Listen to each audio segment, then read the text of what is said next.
Hey everybody, I just got out of work. It's been a long day, but it's been a good day nonetheless. I want to talk about a little bit about Palestine. I'm from there. My last name is Judah, so I have strong roots in that land. Both my parents are from there. Even though most of my life I wasn't raised there, I have a strong tie to that land. I think about it every day. It's kind of bright. Trying to kind of dim it down a little bit. But yeah, so I just find it, heartbreaking that over 60 years, that land is still occupied. The Palestinians are not looked at as the equal members, and they're looked as that they're inferior. They're not even human.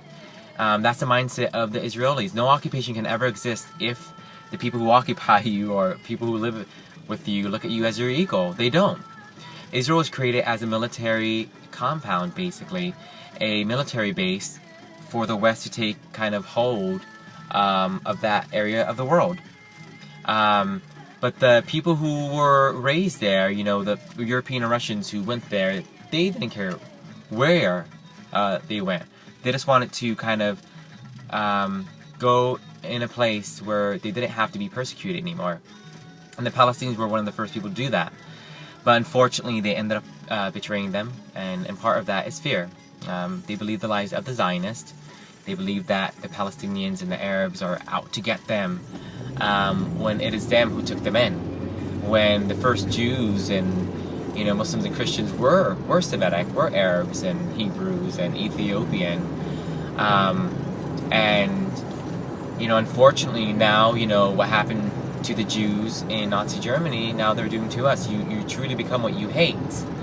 And they live in fear, and only when they could realize that we're not the enemies, we're brothers and sisters just like them, we're trying to survive in this world, that we have more things in common with them, that they will come, open their hearts and end this madness, this violence, this ethnic cleansing procedure that they have kind of submitted to for over 60 years. I have great hope. I really believe that the heart is the eye to the soul and to peace and to love and light. But when the heart is shut, no love can come out of that. But unfortunately, you have that our government, United States, and supporting Israel financially, politically, military as well, and as long as we do that, they're going to have this kind of upper hand, thinking that they could do whatever they want and they could get away with it, and they have got away with it.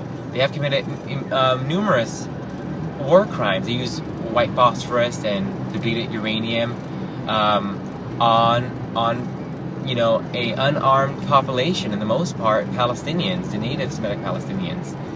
And it's ridiculous for them to still have this notion that they have claim to that land.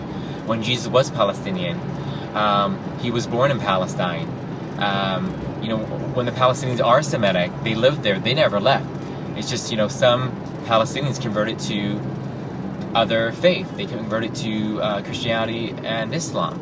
And some didn't, they remained as Jews. And until they realized that the Palestinians are the Israelites, they never left.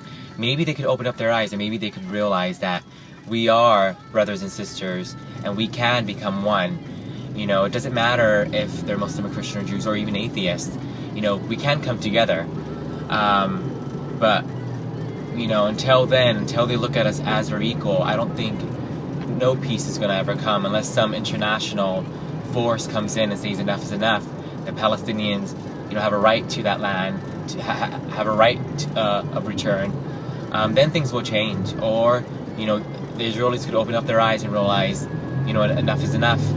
That these people are not the enemy; they're just, victims to our fear, and that the greatest security is to end the occupation, to allow the Palestinians in, and create this kind of one prominent state, republic of one people.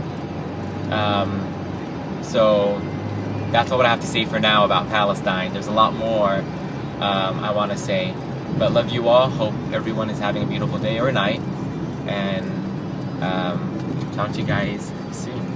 Bye.